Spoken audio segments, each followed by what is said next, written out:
अस्सलाम वालेकुम नाज़रीन, मैं इरफान हाशमी लंदन स्टूडियो से आपको प्रोग्राम में खुशामदीद कहता हूं। दोस्तों, आज 7 जुलाई है, दिन है मंगल का और आज की हमारी ये पहली वीडियो है। प्रोग्राम के शुरू में सबसे पहले आज की अहम खबरें और चंद अहम सवालात। दोस्तों, पाकिस्तान में इमरान खान को सज़ा देने वाले जजेस को शायद एलिवेट कर दिया जाए पाकिस्तान की आला अदलिया में, और इनकी कारकर्दगी क्या रही इसकी तफसील मैं आपके सामने रखूँगा। ये जज कौन हैं, इन्होंने किस कारकर्दगी का मुजाहरा किया और निज़ाम को किस तरह से फैसिलिटेट करते रहे। पाकिस्तान में ये पहला मौका नहीं है, इससे पहले भी जजेस जो ताबेदार थे या जिन्हें नीचे से ऊपर लाया गया और जूनियर जजेस को सीनियर बनाकर यानी चीफ जस्टिस बनाकर उन ओहदों के ऊपर तैनात कर दिया गया। ये हर उस जज की कहानी है कि जो इमरान खान को सज़ा देता है। इसकी तफसील भी आपके साथ शेयर करेंगे। और फिर अडयाला मुलाकात अलीमा खान के खिलाफ जो एक महाज बनाया जा रहा है, ये लोग कौन हैं और किस तरह के इल्ज़ामात अलीमा खान के ऊपर लगाने की एक पूरी प्लानिंग की गई है, इसका भी पर्दाचाक करेंगे आज की इस नशिस्त में। और बॉस के बारे में जो इंकशाफात हुए और DIG को खुफिया फ़ोन आता है। और फिर दोस्तों, पंजाब हुकूमत के अब ऊपर ना सिर्फ चोरी का इल्ज़ाम है, मैंडेट चोर होने का इल्ज़ाम है, डाका डालने का इल्ज़ाम है, करप्शन का इल्ज़ाम है, बल्कि अब इनके ऊपर इज़्ज़तों के साथ खेलने की एक पूरी कहानी है। और इस कहानी को किस तरह से ये सुलझाएंगे। और इसी माहौल के अंदर 45 लाख गंदम चोरी हुई है और ये एक तारीखी स्कैंडल, इसका भी मुकम्मल हाल-ए-वाल मैं आपके सामने रखूंगा। लेकिन दोस्तों, हमेशा की तरह आप तमाम सुनने और देखने वालों से दरखास्त है कि आप चैनल को ज़रूर सब्सक्राइब कर लें। लेकिन फिर सबसे पहले आपको खबर दें कि अडयाला जेल मुलाकात का दिन है। इमरान खान से फैमिली और वकला की इस तयशुदा मुलाकात के दिन, जो गुज़श्ता 6 माह से हो नहीं पा रही, जेल मुलाकात की कोशिश में एक बार फिर इमरान खान की बहनें और 6 वकला अडयाला जेल जाएंगे। बैरिस्टर कोहर, सलमान अकरम राजा समेत 6 वकला के नाम अडयाला जेल हुकाम को भिजवा दिए गए, लेकिन यकीनन ये मुलाकात जो है वो नहीं करवाई जाएगी। मैंने इससे पहले भी बड़ी तफसील के साथ आप तमाम दोस्तों के सामने पाकिस्तान तहरीक इंसाफ की 5 गलतियों की निशानदेही की, और अब दोबारा से तहरीक इंसाफ के लोग जाएंगे। मंगल को जो महाज लगना चाहिए, जो खुलना चाहिए, वो हमने पाकिस्तान तहरीक इंसाफ की जो सेकंड टियर लीडरशिप है इसकी तरफ से इस किस्म का कोई इकदाम जो है वो नहीं देखा। दोस्तों, आज एक और काम ये हुआ है कि कोट लखपत जेल से एक इंतहाई अहम पैगाम असीरान की तरफ से दिया गया। अब ये पैगाम क्या था? इमरान खान से मुलाकातों के हवाले से ये पैगाम दिया गया, कोट लखपत से जारी हुआ और पॉलिसी के बरक्स मुलाकातों की ख्वाहिश का इजहार किया गया है।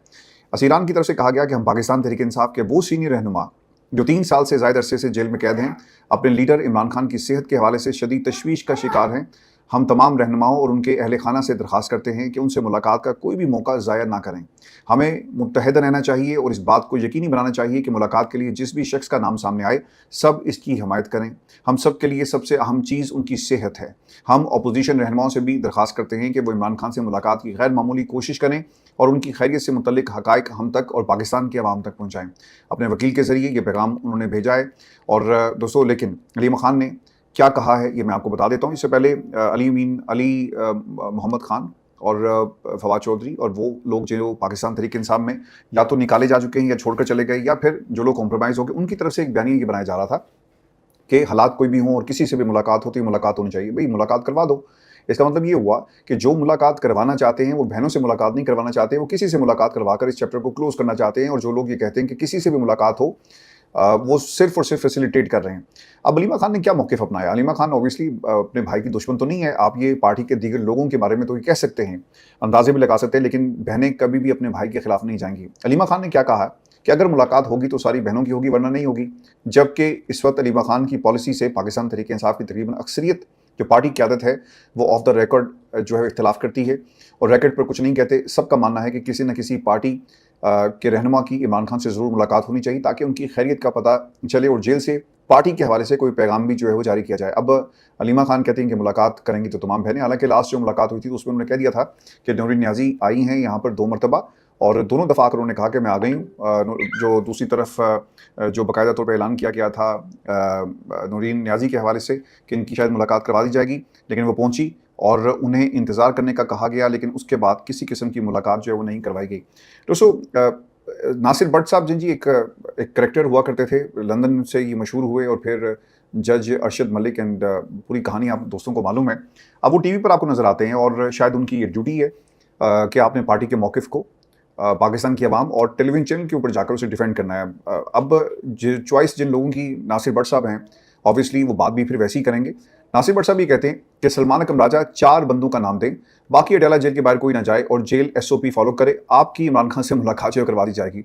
इन साहब से कोई पूछे कि जब 70 लोगों की लिस्टें जाया करती थी और एक मजमा कोट लखपत जेल में लगाया जाता था नवाज शरीफ साहब की तरफ से, तो उस वक्त कौन सी एसओपीज़ लिस्ट और कौन से कायदों जो कवानीन हैं जो जेल के मैनुअल के मुताबिक ये मुलाकातें करवाई जाती थी, बल्कि खाना घर से आया करता था।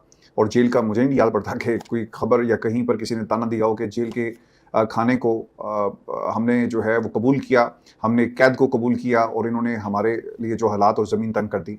बल्कि ये सिर्फ कहते रहे कि हमें सज़ा दी गई। सहाफ़ियों की लिस्ट है जी। सहाफ़ी जाकर नवाज़ शरीफ साहब से मिला करते थे क्योंकि पाकिस्तान की एस्टेब्लिशमेंट उस वक़्त भरपूर तरीके से इनका साथ दे रही थी।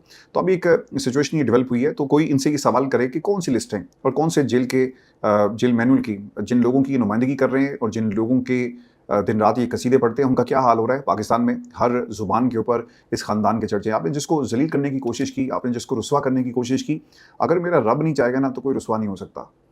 इज़्ज़तों का मालिक वो है और अगर उसने ये फ़ैसला कर लिया तो फिर ये फ़ैसला वही होगा जो उस ज़ात का फ़ैसला है और जो उसकी मर्ज़ी है वही मर्ज़ी होगी।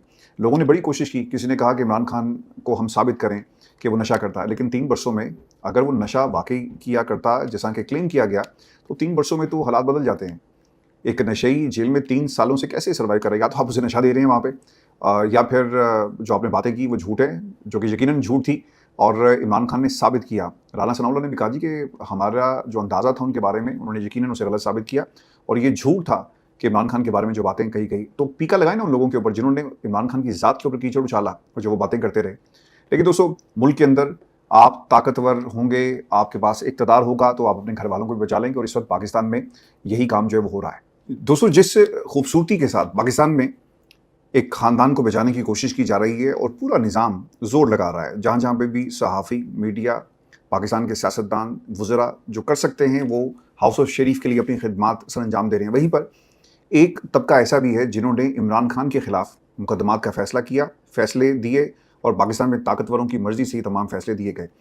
अब उनको नवाजने का वक्त हुआ चाहता है। कुछ लोगों को नीचे से ऊपर लेकर आए, डोगर कोर्ट्स, अमीन कोर्ट्स, अफरीदी कोर्ट्स, ये पाकिस्तान में वैरायटी ऑफ कोर्ट्स आपको मिलेंगी और अगर आप इनकी एक बड़ी सुपरलेटिव डिग्री में इनको देखा जाए तो ये कैंगरू कोर्ट्स हैं, जहाँ से सिर्फ मखसूस लोगों को इंसाफ मिलता है। यानी इससे ज़्यादा सितमज़रीफ़ी क्या होगी कि पाकिस्तान में इमरान खान के जेल में जो सहूलियात का जो मुकदमा है वो इन्हीं अदालतों के अंदर धक्के खा रहा है। उनकी फ़ाइलें एक अदालत से दूसरी अदालत और एक तारीख से दूसरी तारीख में आपको नज़र आएगी और उसी अदालत का एक जज यानी पाकिस्तान की सबसे बड़ी अदालत का सबसे बड़ा जो जज है वो एक कॉन्फ्रेंस बुलाता है जिसमें जेल में इस्लाहात की बात की जा रही है। इससे ज़्यादा आप निज़ाम का मजाक क्या उड़ाएंगे। अब हुआ ये जी कि इस्लामाबाद की ज़िली अदलिया से मुतल्लिक अहम खबर सामने आई। इस्लामाबाद की ज़िली अदलिया के 2 जजेस के नाम 2 अलग अलग हाई कोर्ट्स के लिए बतौर हाई कोर्ट जज जुडिशल कमीशन में तजवीज़ किए गए।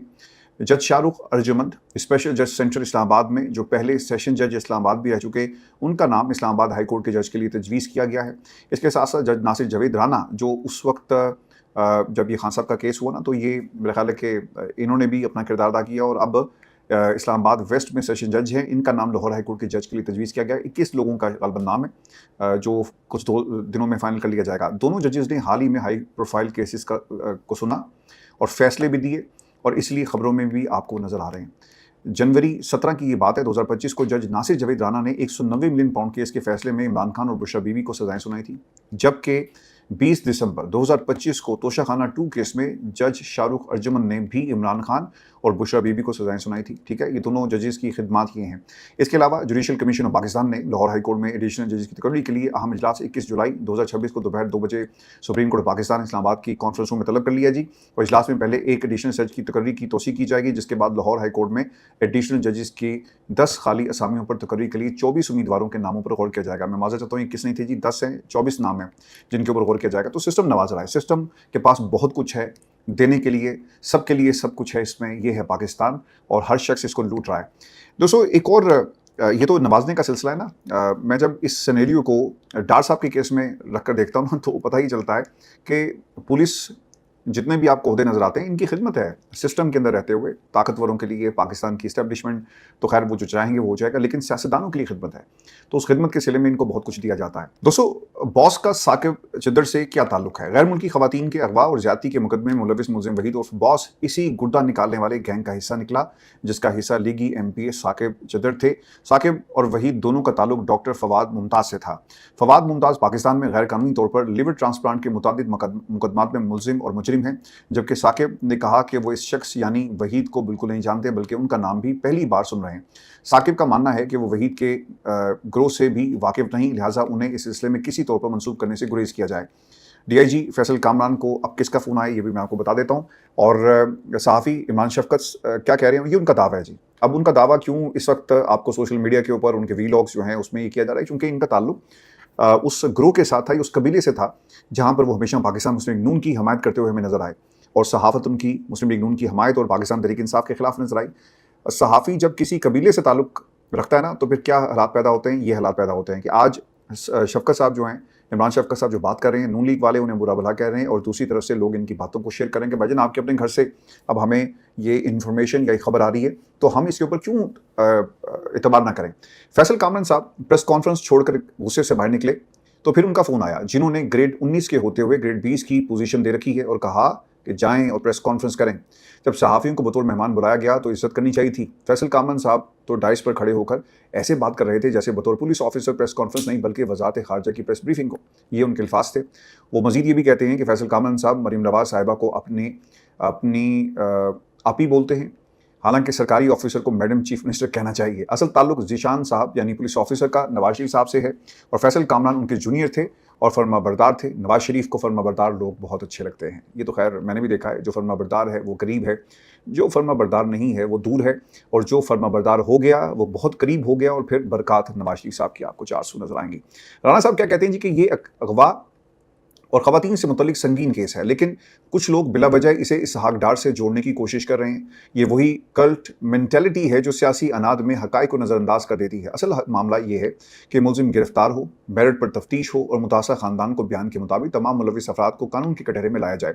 अगर किसी ने कानून की अमलदारी में रुकावट डाली है तो इसकी निशानदही करें, चाहे वो नायब वज़ीर-ए-आज़म हो, सेनेटर, MNA या कोई सरकारी अफसर, तो हम कार्रवाई करेंगे। अब सवाल यहाँ पे लोग ये कर रहे हैं कि भाईजान जिन बच्चों को आप मार देते हैं उनके ऊपर सिर्फ इल्ज़ाम होता है, किसी अदालत के अंदर साबित नहीं होता, उनको मुकाबले में पार कर दिया जाता है, तो ये भी किसी के बच्चे थे। और इनके बारे में कौम को ज़रूर आगाह करें जिनको आपने मार दिया।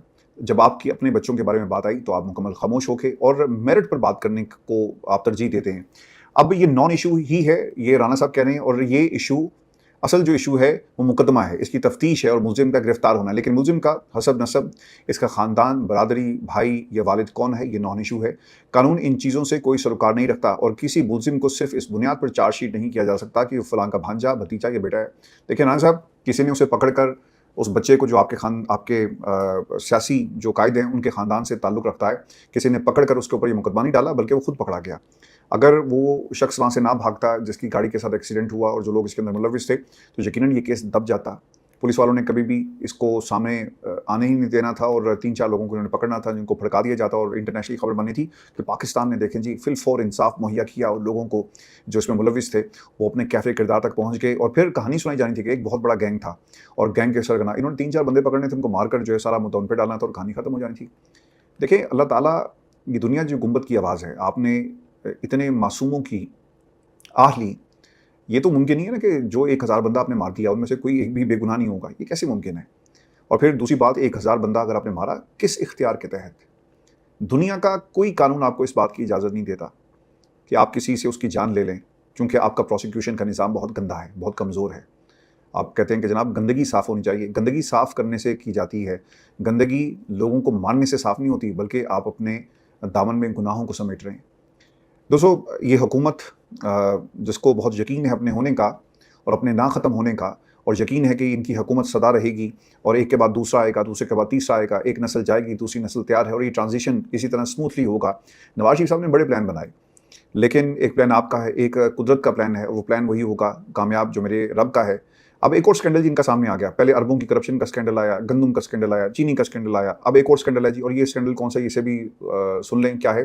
पंजाब हुकूमत का स्कैंडल, वफाक और सूबों की को पॉलिसीज़ के मुताबिक गंदम की खरीदारी में दुश्वारी का सामना है, जबकि पंजाब से 45 लाख टन गंदम के गायब होने का इंकशाफ हुआ। ज़रा ही बताते हैं कि पंजाब से गंदम गायब होने का इंकशाफ आला सतह के एक इजलास में हुआ। पंजाब के आला अफसर ने दूसरे सूबों को पूछा कि गंदम आपके सूबों में आई। दूसरे सूबों ने मामले से लाइलमी का इजहार करते हुए कहा कि ज़ख़ीरा अंदोज़ी हुई होगी। हुकूमत ने रेट 3500 रुपये फ़ी मन मुकर्रर किया, तो निजी सेक्टर ने महंगी होने पर नहीं खरीदी। पंजाब ने निजी सेक्टर को सहूलत देकर गंदम खरीदने का टास्क दिया। निजी सेक्टर ने गंदम खरीदारी के लिए बैंक से कर्ज दिलवाने का मुतालबा किया। सीजन के आगाज ही में सिंध और केपी में फी मन गंदम का रेट 4500 तक पहुंच गया। जखीरा अंदोजों ने किसान से 2800 रुपये फी मन गंदम खरीद कर जखीरा कर ली। और स्कैंडल क्यों आ रहे हैं, ये भी बहुत अहम सवाल है, आपके जहन में भी ये सवाल होगा। पंजाब हुकूमत के जी एक के बाद एक स्कैंडल आ रहे हैं और उन्हें मीडिया में भरपूर कवरेज मिल रही है। और ऐसा क्यों हो रहा है, ये $1 मिलियन क्वेश्चन है। क्या कोई बड़ा पंजाब हुकूमत से नाराज़ है? क्या कोई बड़ी तब्दीली होने वाली है? ये तमाम सवाल, अगर मैं अपने थंबनेल में जो आपने पढ़ा भी होगा, लिखा हमने कि इस्टेब्लिशमेंट और नून लीग जो है वो क्या कर रही है, वो एक पेज पे अब नहीं रही। मुनीर फारूक साहब तो कहते हैं ना कि पूरे का पूरा सिलेबस मौजूद है, लेकिन कहाँ है वो सिलेबस मेरे भाई? ये स्कैंडल्स आ रहे हैं। इन स्कैंडल्स देखें, एक छोटी सी एग्जांपल है कि इस्टेब्लिशमेंट ने ना अपना हाथ खींच लिया, तो आप इन स्कैंडल्स को रोक नहीं सके। अगर पाकिस्तान का मीडिया आज़ाद हो जाए तो कितनी कहानी आपको सुनने को मिलेंगी, कितने स्कैंडल्स लंदन से भी आपके सामने आ सकते हैं। मैं आपको सिर्फ एक क्लू दे रहा हूँ कि लंदन से भी बहुत सारे स्कैंडल्स आ सकते हैं, और ऐसे स्कैंडल्स आएंगे कि आपको लग पता जाएगा। ये जो इन्वेस्टिगेटिव जर्नलिज्म होती है ना, रुक सकती है लेकिन ख़त्म नहीं हो सकती मेरे भाई।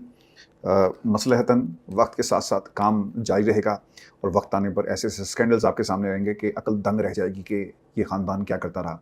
दोस्तों, वजारतें छोड़ने के लिए तैयार, और फ़ारूक सत्तार साहब, अच्छा इन पे मैं वक्त ज़ाया नहीं करना चाहता, लेकिन चूँकि खबर इंटरेस्टिंग है और उन्होंने एक ऑफ़र करवा दी है, और वो ऑफ़र क्या है?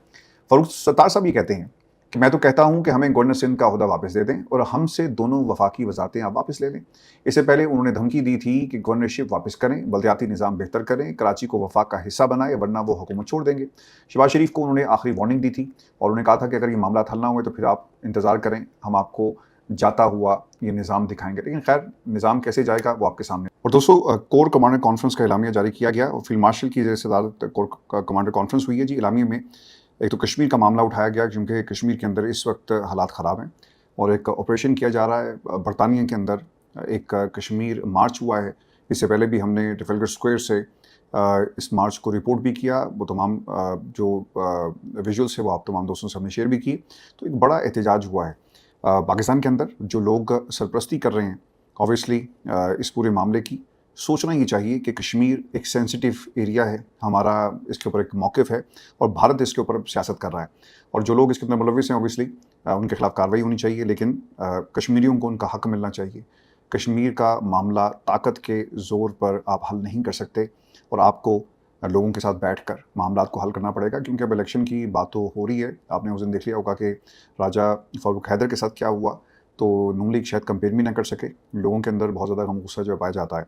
अब कोर कमांडर कॉन्फ्रेंस ने अफ़गान तालिबान रजीम के ज़ेर तसल्लुत इलाकों से पाकिस्तान पर भारी हमायत याफ्ता दहशतगर्द ग्रुप्स के हमलों की मनसूबाबंदी और मुसलसल इस्तेमाल पर शदीद तहफ़्फ़ुज़ात का इज़हार किया, और अफ़गान रजीम की खुद साख्ता लीडरशिप की ज़िम्मेदारी और ज़ेर तसल्लुत ज़मीन पाकिस्तान में दहशतगर्दी के लिए इस्तेमाल ना हो। पाकिस्तान की मुसल्लह अफ़वाज ऑपरेशन ग़ज़बुल हक़ के तहत अफ़गान तालिबान के ज़ेर कब्ज़ा इलाकों से होने वाली दहशतगर्दी के खिलाफ इंटेलिजेंस की बुनियाद पर कार्रवाइयाँ जो है वो जारी रखेगी। सिंतास माहदे की बात भी हुई, क्योंकि पानी का मामला जी बहुत शदीद इस वक्त सिचुएशन हमें वहाँ पे नज़र आ रही है, और कुछ लोगों का तो ये भी ख्याल है कि पाकिस्तान ने अमेरिका के ज़रिए सालिसी का किरदार अमेरिका को दिया, और कहीं पर खामोशी के साथ ये मामला जो है वो तय किया जा रहा है। दोस्तों, मैं आपको खबर ये भी दे दूँ कि कैप्टन की शहादत का ये केस है जी, और AT से इस्लामाबाद ने कैप्टन आसिम तारिक कत्ल केस की समाअत की, और जज और मुलजिम के माबैन जो मुकालमा हो इससे ज़रा मुलाहिज़ा करें, आपको इससे अंदाज़ा होगा कि ये मामला असल में है क्या। ATC जज, हाँ भाई, ये क्यों किया? मुलजिम ने कहा कि वो बंदा मेरे और लड़की के दरमियान डिस्टर्बेंस क्रिएट कर रहा था। अच्छा जी, डिस्टर्बेंस क्या क्रिएट हो रही थी? मुलजिम साद अब्बासी को शनाख्त परेड पर 14 रोज़ के लिए अडयाला जेल भेजने का हुक्म दे दिया गया। ऑर्डर में कहा गया कि मुलजिम साद अब्बासी से दस्तयाब रिकॉर्ड के मुताबिक मुसल्लह अफवाज के एक मेंबर की जान लेने की संगीन जुर्म मंसूब किया गया। तफ्तीशी अफसर की शनाख्त परेड की इस्तदा मंजूर करते हुए मुलजिम को 14 रोज़ के लिए जुडिशल रिमांड पर भेजा जाता है, और शनाख्त परेड मुकम्मल होने तक मुलजिम की शनाख्त खुफिया रखी जाएगी। अच्छा, किसी दोस्त ने मुझसे ये सवाल किया था कि यार, जिन दहशतगर्दों को आप या जो डकैती में या बाकी डाकू जो पकड़े जाते हैं, उनको तो पंजाब पुलिस जो है काउंटर टेररिज्म डिपार्टमेंट जो पार कर देता है, ये कैसे बच गया? तो यकीनन ये सवाल तो है।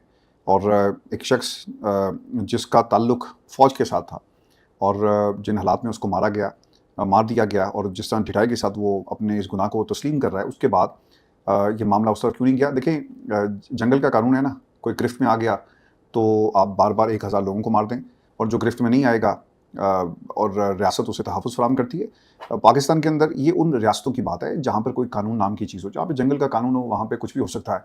तो पाकिस्तान में आप ज़्यादा हैरान ना हो, यहाँ पर दोस्तों कुछ भी हो सकता है। और कोई भी हालात जो हैं वो पाकिस्तान के अंदर किसी भी वक्त क्रिएट किए जा सकते हैं।